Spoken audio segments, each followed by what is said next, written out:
Hello, ladies and gentlemen.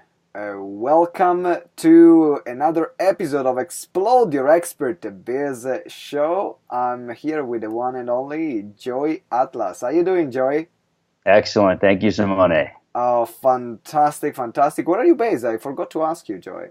So I was born in Brooklyn, New York, raised in the suburbs of New York City in Westchester County, and then moved to Florida, Jacksonville, Florida, northeastern Florida in 1999, and that's where I've been ever since. Oh wow! Well, I've heard only good things about Florida, so I can understand why you stopped there. I've been to New Yeah. York. I was in New York recently. It was a few months ago, and I play basketball, and Oh, nice. I love playing basketball, playing at a professional level, and I managed to play in a place called the Cage in Manhattan, which is a Right. small. I don't know if you're Uh, familiar with that, but it's a yes. small It bus. draws big crowds. Absolutely. So for me, it was like Yeah. a childhood dream come true going to Manhattan and playing the cage. Yeah. But we're not talking about basketball today. We're talking about something which is related to it, which is health and fitness. So Mm. I know that a big part of your mission from the conversation that we had before was about helping people becoming healthy Right. in what they do, in particular working with a lot of entrepreneurs. Mm. And the question I want to ask you is, what's your story? How did you end up doing what you're doing right now? Yeah. Awesome question. So when I was really young, so we're going back to the early '70s. There weren't many people working out or exercising back in the early '70s, but my father was one of those people who did work out. And because myself and my younger brother and sister, we were young, he would usually work out at home because it was just the easiest thing to do at the time, usually, especially on the weekends. And so I got to observe my father working out around the house. And he was a master carpenter, so he would build certain things, and he would make things in the doorway, and he would put these devices together to use so that he could work out his whole body using mostly just body weight and some bands and some light dumbbells. But the way he did things was very unique, and I picked up on that by watching. And my father was short like me. He was 5'2", but he was built like an anvil. And even though he was short and a very, very gentle man, people were afraid of him. My friends used to be afraid of him because he looked like Ivan Putski from back in the early wrestling days, the WWF. So he had arms that were just like huge, like, and people they would be so respectful of him and well behaved around him. And so I got to see how people respected him because of how he took care of himself, how he looked. And I also observed that he was always happier. He was always more productive. He was always able to do things that other people couldn't do. He was always the person people asked for help. He was always the one who complained hardly at all because he always felt good. He never had really any aches and pains that regular people have because they're deconditioned. So at a young age, I saw how different he was, and I also saw his friends. His friends were just like him. The people that he would work out with sometimes. When I got a little older, I would be able to go to the gym with him and meet these new people, and they were all healthy, strong, fit. They had more energy. They were very productive. Their life was good. And I liked being around these people. And I knew I wanted to be like my dad and all these people because that's how I wanted to live my Mm. life. So that set me on the early path. I started training in my young teens, ended up going to college for exercise physiology, got a bachelor's degree, a master's degree in exercise physiology. I started my own personal training business out of college, and that was up in New York. And things grew from there. I was, doing regular personal training, got really busy, but the types of people I was training were very, very high-end people, business people, entrepreneurs, company owners, the partners and the spouses of these people. And so instead of being like a gym or a YMCA type trainer, I was more of a high-level trainer. And because of the types of people I was working with were very, very wealthy and successful. They might have 3 houses around the world. You know, they might have a vacation house on the lake and a house in Europe or a yacht. And so some of them would ask me, we're going away for 2 months to work from, you know, the other location. What am I going to do by not having you? So eventually what happened was I started reducing my client load, and I started traveling with some clients. Now, they would pay a very high premium to have me leave home for a month or 2 at a time, or to go on location for a week to get them set up, make sure they have everything they need, and then, you know, be able to talk by phone with them to make sure they're staying on schedule and answer their questions and check in with them to keep them accountable. Mm-hmm. So I got into that realm of higher end fitness coaching and personal training, and it just so happened to be that these high earners were also business owners and entrepreneurs for the most part. So it was a very different paradigm that I was working in.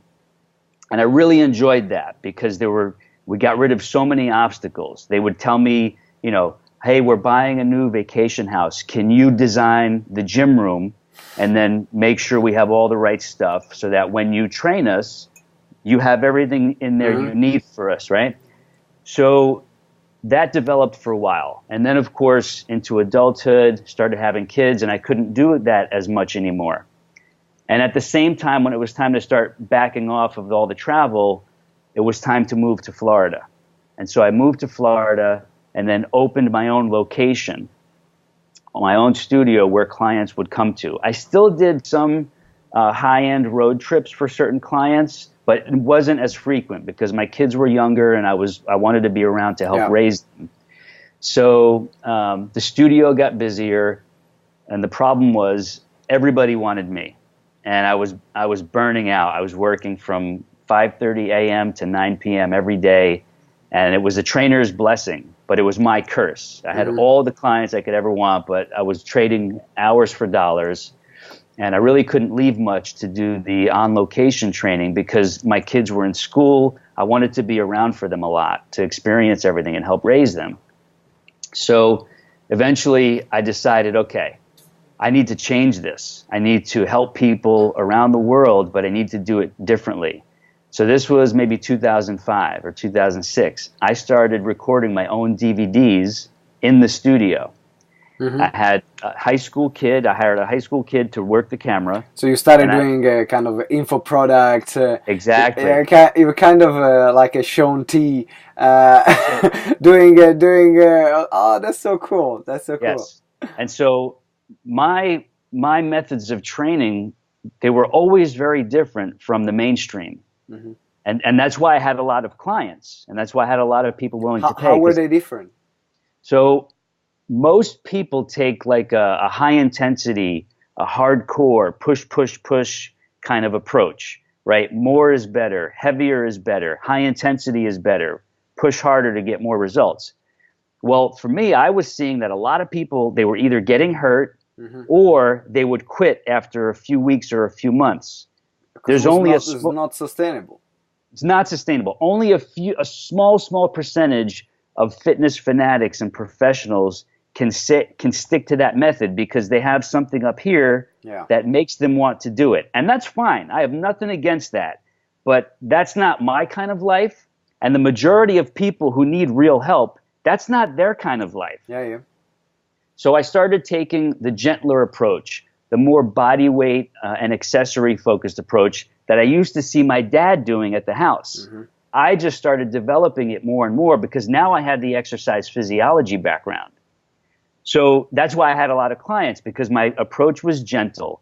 It was different. It was unique. It was effective. And they liked coming back. And that was one of the secret sauces, because the more they came back, the more results they would get. I'm a bit of a fitness fanatic myself. As I said before, I play basketball at a professional level in the 4th division in the National UK League, and I'm always going to the gym. It's something that has been a big part of my life.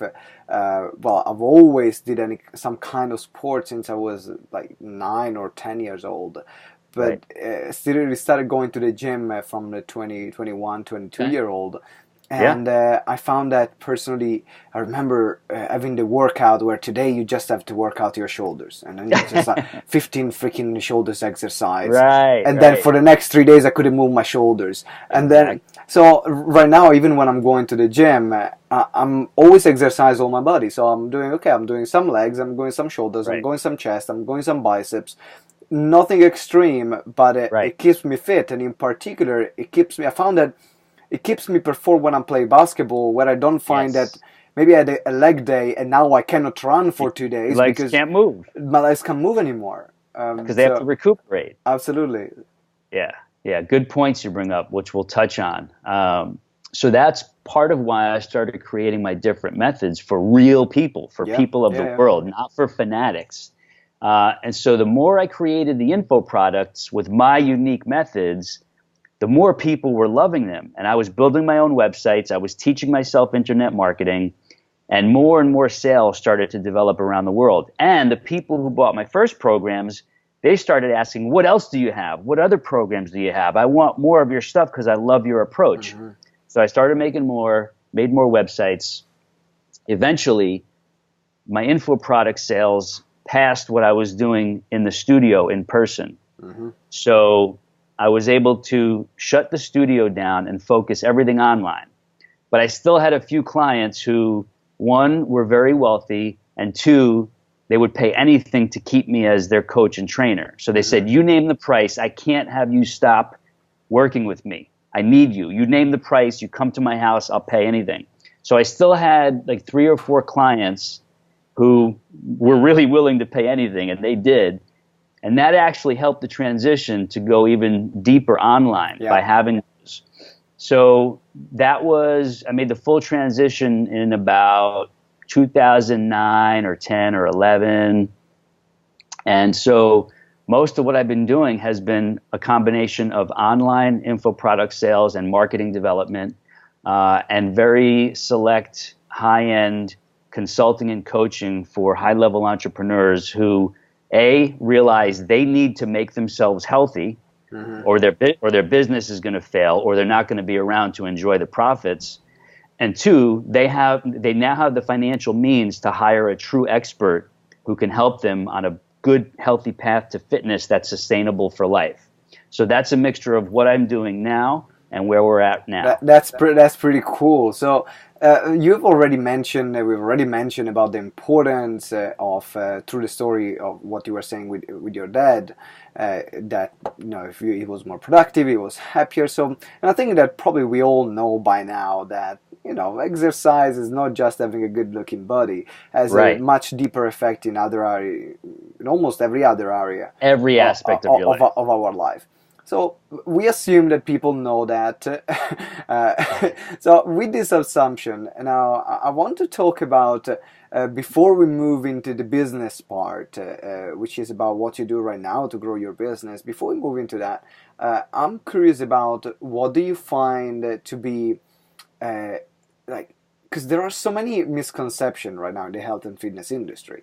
I Oh, mean, big time. everyone has their own method. Everyone has their own methodology. Everyone says this is the thing that you should Right. do right now.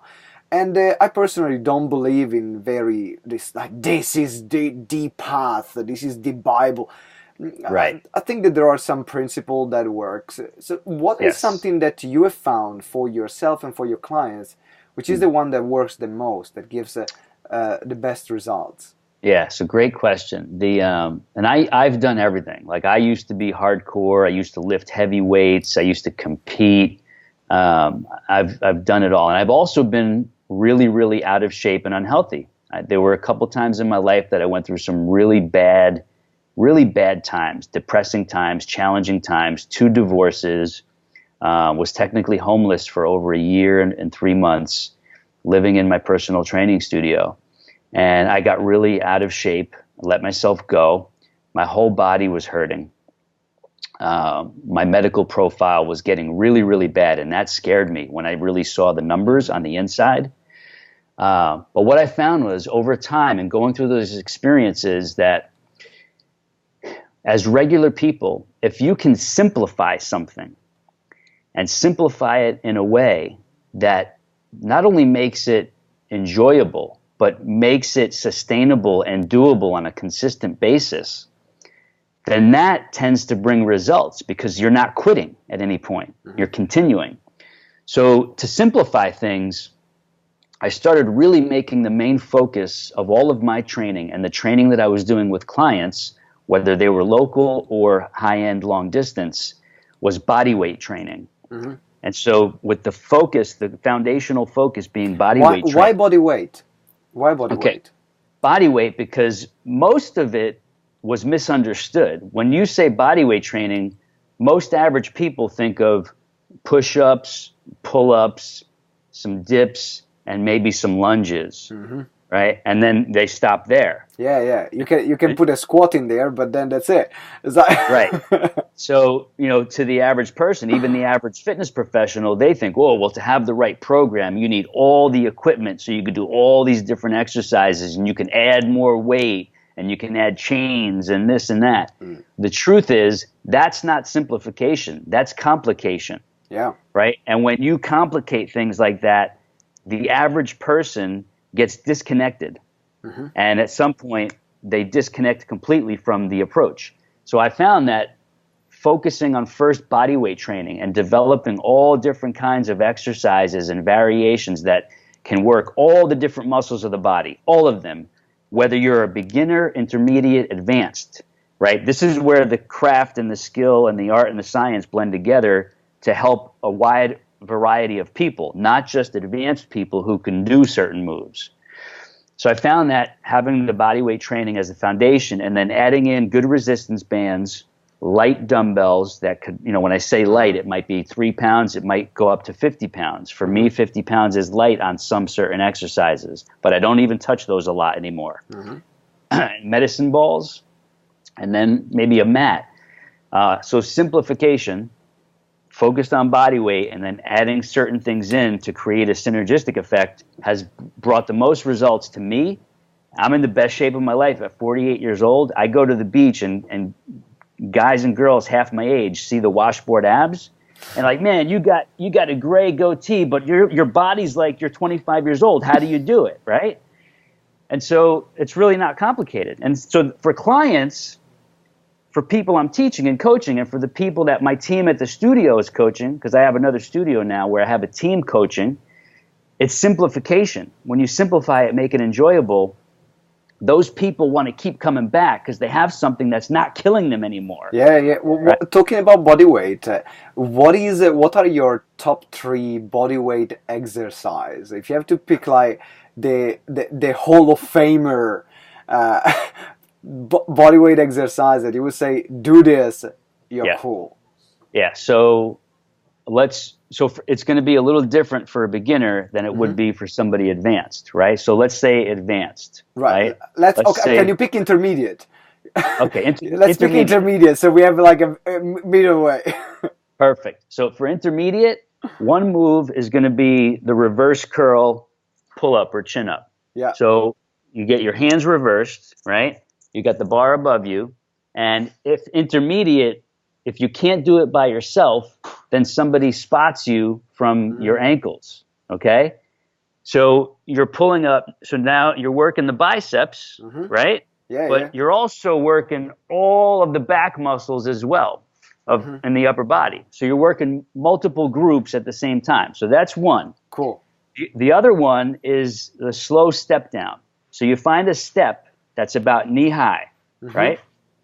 And what you do is, instead of jumping up and down fast or stepping up and down fast, you step up and down with one leg slowly first. I see. Slow touchdown, slow coming up. So that, number one, you remove momentum.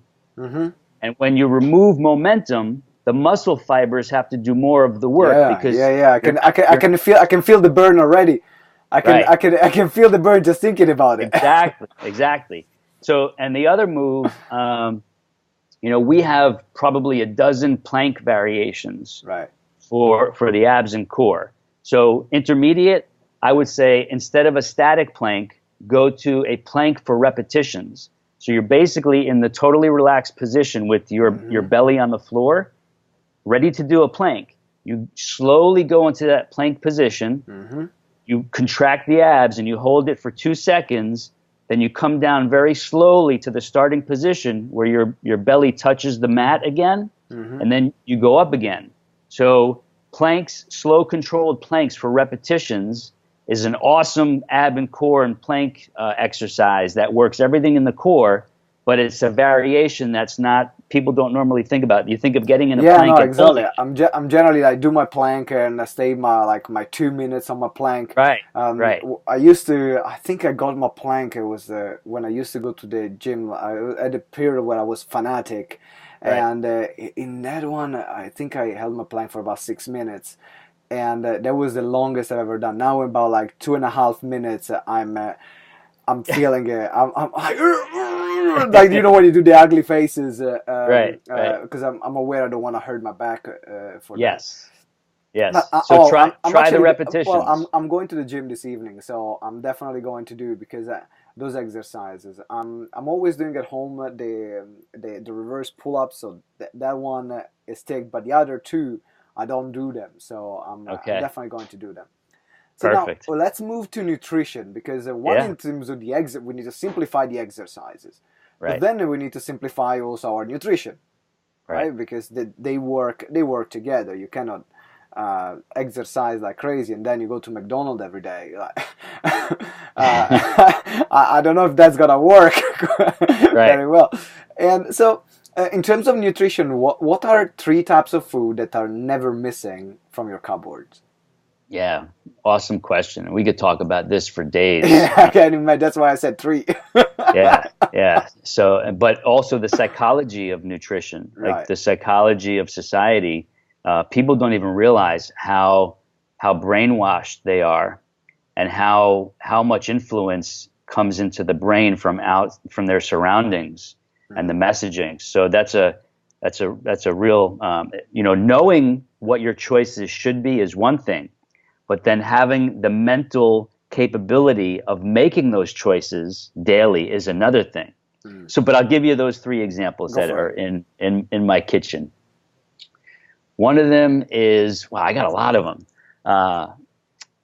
Chia seeds. Okay. Why? Because you can add them to almost anything. You know, from salads to veggie stir fry to cereal. Even to if you're sautéing vegetables, you can make a salad dressing with them. You can even put them in a shake if you like shakes. You can make a healthy pudding and put some of those in. So they're full of fiber. They have protein. They make you feel full, right? And they help your health profile. They actually make your health profile better. So you've got the fiber, you've got the protein, you've got some fats in those. They add a good texture to any foods you're making. They fill you up and satisfy you in combination with the other foods you're eating. They absorb water, and they have lots of good nutrients in them. So that's one. The other is, believe it or not, mixed nuts. Mixed nuts are one of nature's gifts to us. They've got healthy fats. They've got healthy proteins. They've got healthy fiber. They taste fantastic. Yeah. They travel well. So when I travel, if I'm going on a consulting trip, I make sure I pack some of the most important things with me, not for when I get to where I'm going. Like, that's easy. The challenge is traveling through airports and then stayovers and things like that. Yeah. Right? You could find yourself. Most airports have good stuff now, but there's always the chance that, you know, someplace doesn't have it, or it's a late time or whatever. So mixed nuts is one of the staples I have around the house and that I travel with. Yeah. Even going to the beach, if we're going to the beach for half a day, mixed nuts is one of the main foods that I travel with. Perfect. And the other one, let me think of a really good one here. Would a beverage count as a food? Yeah, go for it, man. It's right, your kitchen. So growing up old school Italian, there was always fresh espresso being made on the stove with the old fashioned pots. Yeah, I missed those ones. I missed those ones. Right. So while I loved the smell as a kid, loved the smell of espresso and the coffee, I didn't like the taste. So I would have it sometimes if I was allowed to put a lot of sugar in it, then I would have it. Then I didn't have any for a long time. But then when I got into adulthood, my early 20s, I really got into good coffees and espresso. And that smell started triggering Oh memories. my God, yes. Right. So one of my daily staples is 3 shots of organic espresso. And I mix that with almond milk, cocoa powder, stevia, and a little bit of coconut sugar. Yes. That's every day. Every day. Yeah. And I do that at around, believe it or not, I don't do it early in the morning. I do that at around noon. Right. Because most of the morning I do like a fast. Oh, right. I do intermittent fasting too. Like, and I used to do this long ago when I was competing in the bodybuilding competitions. It didn't have a name. It's just what we did. Now is intermittent fasting, and is the thing. Now is the thing. Right. I've been doing it for 30 years. Now it has a name. There might be some people that don't know what intermittent, without going into the details. There are some people that don't know what intermittent fasting is. So can you just give a brief explanation around that? Absolutely. Intermittent fasting is giving your body a break from adding calories into it, okay, so that you let the body get back to where it wants to be. It's finished all of its digestion. You're giving the digestive system and the hormone system a rest and allowing it to focus on just regenerating itself, get to a place of internal calm, clear it out, and let your body burn fat. You can't. Your body burns fat so much more easily if you don't put any foods and calories into it for an extra extended period of time. So I am not a big believer in this traditional breakfast type thing where, you got to eat breakfast, otherwise you're going to ruin your day if you don't eat breakfast. For many of us, it's actually the opposite. Like eating a traditional, well-rounded breakfast makes you feel sluggish in the morning. It makes you feel hungry in 2 hours. You got to eat again already, right? And so you're setting yourself up for too many calories, especially carbohydrates. You're not able to think clearly. And so by pushing your breakfast to a later time, you're not necessarily skipping breakfast. You're actually just pushing it later toward 11 or 12 o'clock instead of 7 o'clock in the morning or 8 o'clock in the morning. So you're pushing it another 4 or 5 hours. And so if you stop eating at 8 o'clock at night and then you don't eat or consume any kind of calories until 11 or 12 o'clock, you've done intermittent fasting. And everybody has their own exact time ranges that work for them. You know, it might be an hour more here, an hour less there. But for me, I go all morning. Basically, I just drink some black tea. This is what I have now. Right. There's no calories in black tea, and I put a little bit of organic stevia in it, which is an herbal sweetener with no calories. And before I know it, like doing this stuff with you, the podcast, I do other podcasts, I do my own podcast. It passes so fast. The time goes so fast. It's already 12. Right. I might do like a long distance private coaching call on Skype or Zoom, and I might be a little bit hungry. But it's not the kind of hunger that most people makes most people want to eat right away and grab stuff. It's kind of like, for me, it feels like my body's burning fat, which it is. I mean, I'll show you. It's, look.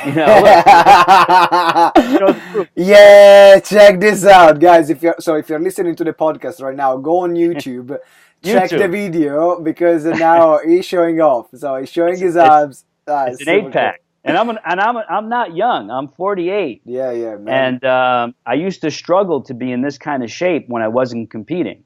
So what I did was, maybe 4 or 5 years ago, so I was in my early 40s, and I was really struggling with my food codependency because I had food issues. I went through some really bad emotional eating periods, codependencies, and I remembered, all right, the things that used to work when I was doing the bodybuilding competitions, one of those was not eating until midday.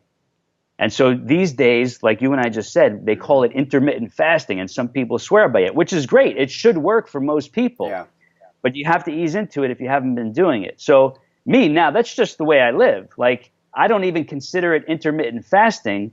It's my eating and calorie intake habits that work for my body, that make me feel awesome. Now here's the big thing. Check this out. 5 years ago, when I started doing the quote unquote intermittent fasting, which is basically just not having my big magical espresso coffee drink until noon, those are my first calories. From 2013, 14, 15, let's see, 14, 15, 16, 17, 18. For the last 4 years, my medical health profile, all the numbers have improved steadily year after year. So I'm talking blood pressure, resting heart rate, all of my cholesterol numbers, total cholesterol, highs and lows, and the ratio, which is the most important. All of those have been getting better and better. My triglycerides and glucose have gotten better. So for me, not only has it made me feel incredible, but make me more productive, give me crazy amounts of energy, and taken off the excess body fat without even having to do more working out or cardio. Yeah.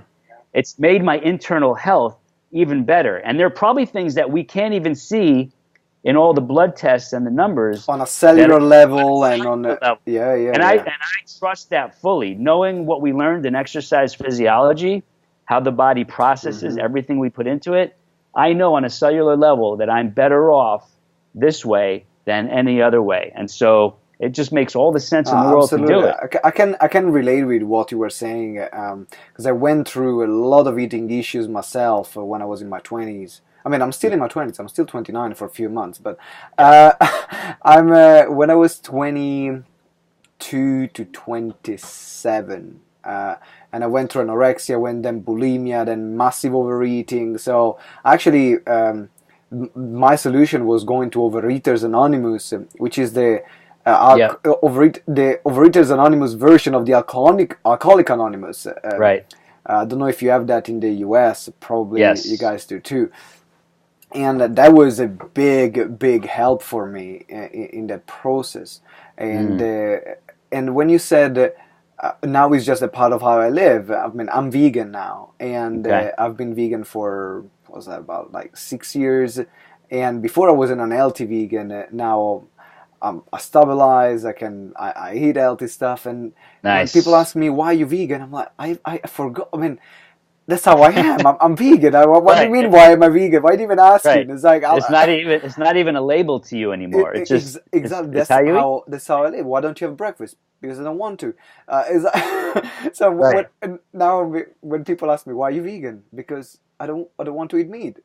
It's like easy, simple. It's like I cut the conversation. I don't even have to go into there. Where do you get your protein? Oh my God! Say it one more time. I'll punch you in the face. It's like this guy. Anyway, so there is this kind of things. I love this conversation because we had.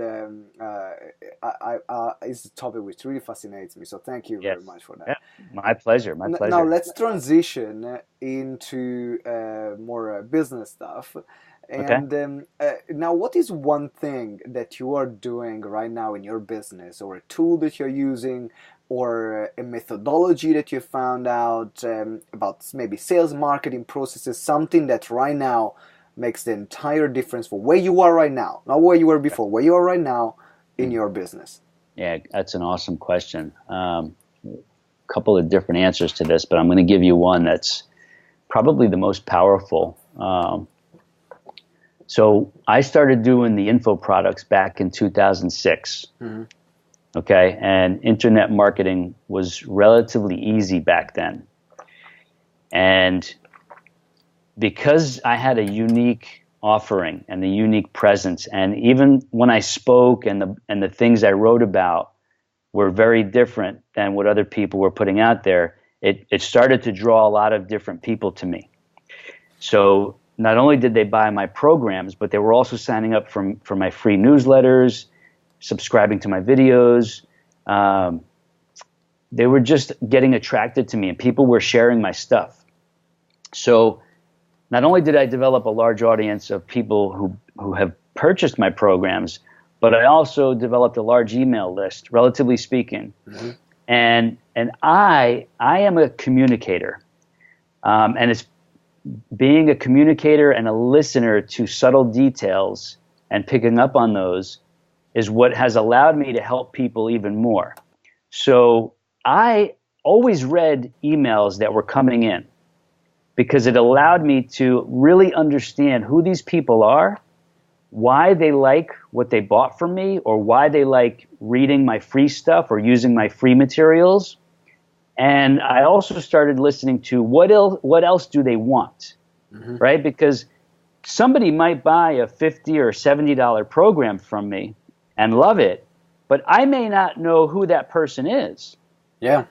It could very well be that that person comes from a wealthy family, or they're a very successful business owner, and their financial means would allow them to buy even more from me if I had it.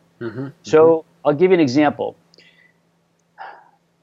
There were some people, and I didn't know before I started getting into the higher level long distance coaching and training, they'd be willing to pay thousands of dollars to have me be the person that guides them and that they can ask questions directly to for my specific advice. Right. Not just any general fitness trainer or certified weekend trainer, but me, right? And so, but I wouldn't know this if I wasn't doing email communication back and forth, really getting to know these people on the other end.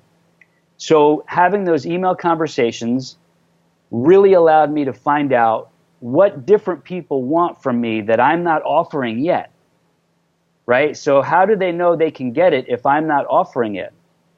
So I'd have more of those conversations. I would make notes, and I would see what are their percentages looking like. Are there several people asking me for high-end products or high-end direct access and coaching and consulting? Are there people who want lower-end products, several times a month? Are they willing to pay for that? Or are there people that want something in between? Or are there people who want actual events where they can come to and have an in-person experience with other people who are like-minded, and they want to be with me and my coaches at the studio for a 3-day experience, right? I wouldn't know this if I wasn't reading those emails and being open to communicating with them.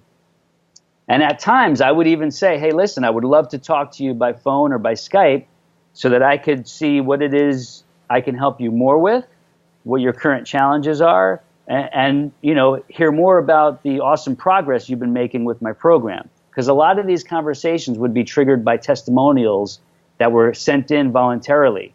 I would read them. I'd say, oh, man, this is an awesome story. So I'm going to ask them if I could talk to them more about it to get the details that they thought they didn't have to talk about. Then I would also turn that into a case study for marketing. So several things here. All testimonials and success stories, I look to turn those into case studies to share on my blogs, on video, wherever they could be shared, social media. But I also ask people for their permission first. And I usually reach out to see if we can talk more and even record it, or they can answer a questionnaire to get more details that they may not have included. So those conversations have triggered more and more marketing material of proof, and they've helped me develop my higher end offerings and the full menu that I could offer different types of people who have different means of spending and different needs and desires, but they want me to fulfill them or my team to help fulfill them via the studio experience. And you know what? It sounds something very simple. It's like it is. Ask a couple of questions to your clients. That's hey, it. Have a conversation. But how many with a people real don't do person. that? How many people don't have a freaking clue about what their clients want and don't spend time to communicate with them? It's insane. Most don't. So let me tell you something that has resulted from this. Right. So number one, I've gotten a lot of high-end coaching and consulting clients. Some simply do it with me via Zoom and Skype. Some actually have me come out to either their home or their vacation home for a couple days. We get things set up, and then we do long distance, and I'll visit them every now and again. But here's the big one. When I started moving away from the traditional heavyweight training and the hardcore stuff and focusing more on the body weight training, I was starting to do all of it on playgrounds, because playgrounds give you just this awesome variety of ways to Yeah. train the body if you know how to use a playground and how your body can move on the playground. So I started doing most of my training on playgrounds. It was really helpful for when I was traveling and in between stops, I would find a playground. It really gave me no limits. There were no limits anymore. And so the more I trained on all these different playgrounds, the more I was able to develop these various types of programs, not just for me, but for different types of people. Yeah, yeah. And so I had some clients who were back home with me where we would train on playgrounds when the weather was good. If it was too hot or if it was raining hard, we couldn't do it. Eventually, they started asking me, hey, what if you made a machine, one machine, that allowed us to do all this stuff we do on all these playgrounds, but we can do it indoors on one machine? And I was already starting to think about that as things were progressing. So I designed the machine. I had some engineers help me refine the design and then build it. And I only did it for me and the 2 or 3 local clients I was training at the time. And then if friends came over or family visited, they would train with me. Everybody was like, man, this is awesome. How did you think of this, you know? And so then I started sharing video clips of my workouts and some of the people I was training on video of the machine back around like 10 years ago. And so my online customers and followers, they were asking, where did you get that? Like where can I get one, right? And so I started thinking, oh, wow, I might be able to sell these to people so that they can do this too.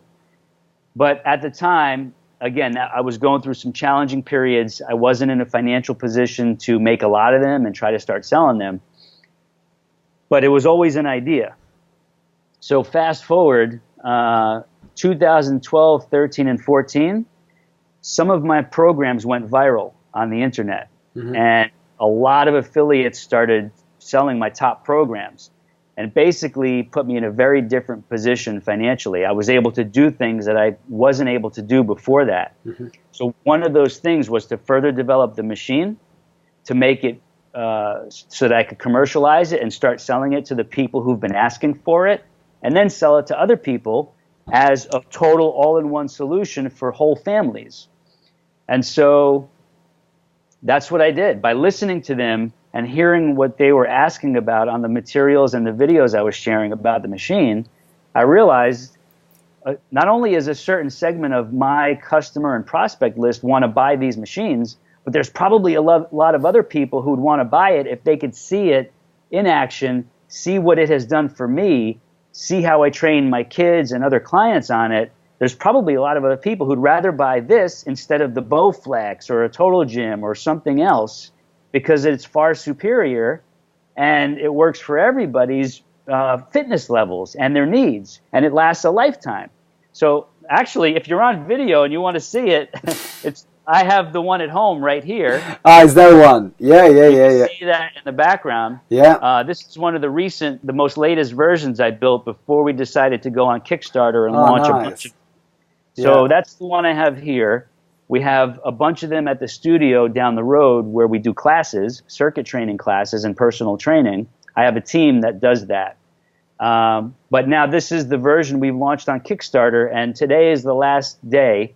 June 5th, 2018, is the closing Kickstarter day. So we reached over 100% of funding. Nice. So how much were you raising? If I remind me. No, absolutely. It's all public. The goal was to raise $32,000 so that I could do my first production run of 20-something machines. Yep. And we hit that. And most of the buyers were people who have bought, $50 DVDs from me or have been on my subscribers. Those were all the supporters. These are the people who funded the success of this project. Now we get to launch it to the world because we reached funding. I think this is a great story about the power of building a community and engaging with that community over and over and over again. And is a massive focus that every person who is listening to the show needs to have, because I remember the best business advice I've ever been given was from this Hungarian guy with an organic food shop that said to me, build the community first and the community will build your business. Absolutely. And that's what you've been doing. I'm Yeah, curious, how much are you selling one of these?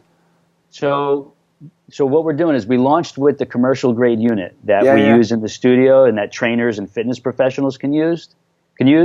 We launched with the professional grade unit for end users at home at 60% off retail.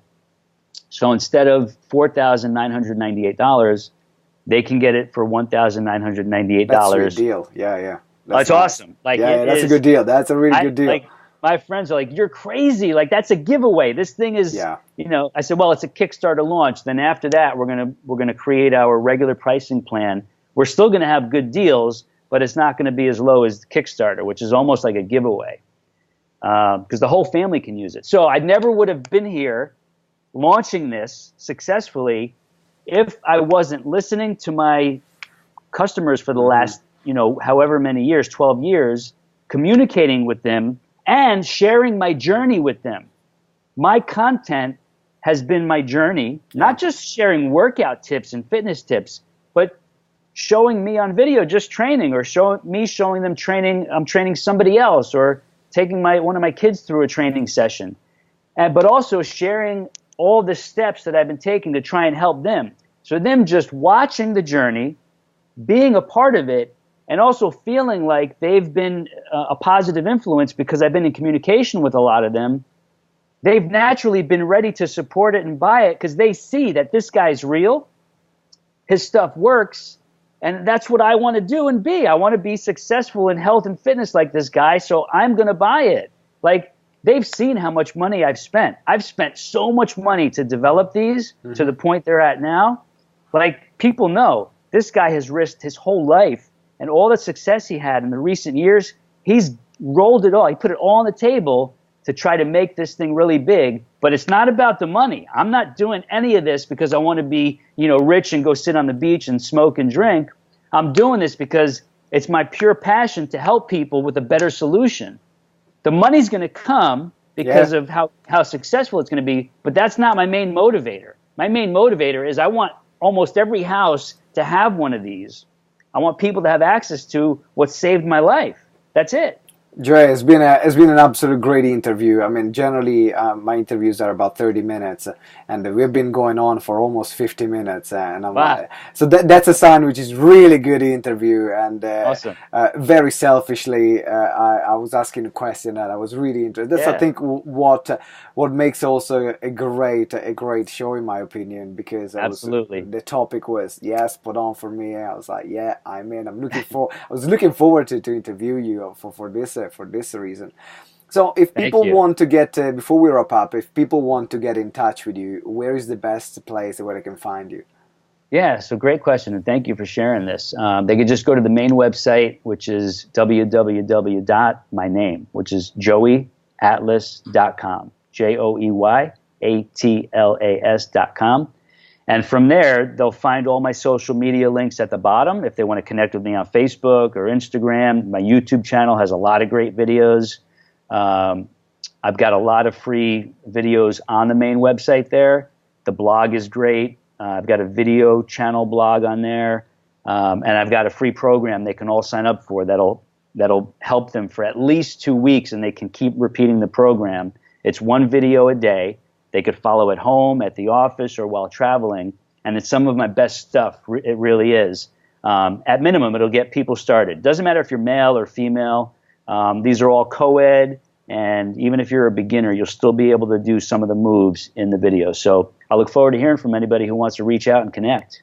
That's perfect. So we'll put the link in the show notes. Make sure you scroll down if you're listening to your podcasting app, or if you're watching this on YouTube, there will be the links in the description. If you're watching this on our website, just scroll down. All the links are, or listening on our website, all the links are there. Joey, thank you very much. It's been an absolute pleasure having you on the show. Likewise. Thank you so much, Simone. I appreciate it. And this was a great one. Really enjoyed it. Thanks, Matt. I really enjoyed it too. And ladies and gentlemen, thank you for listening or watching another episode of Explode Your Expert Biz show. If you haven't subscribed yet, subscribe right now. What are you waiting for? Such a great interview. And we have more and more to come with our 3 weekly episodes that we deliver for you. And then leave us a review. Remember, reviews are the lifeblood of a podcast. So if you like what you heard today, please leave us a review, because it means that more people then are going to see the content that we share, and you know how much time and effort and energy we put into that. So it will be incredibly appreciated. Thank you very much, guys. And before we leave, remember that together we grow exponentially. I'll see you next time. Ciao.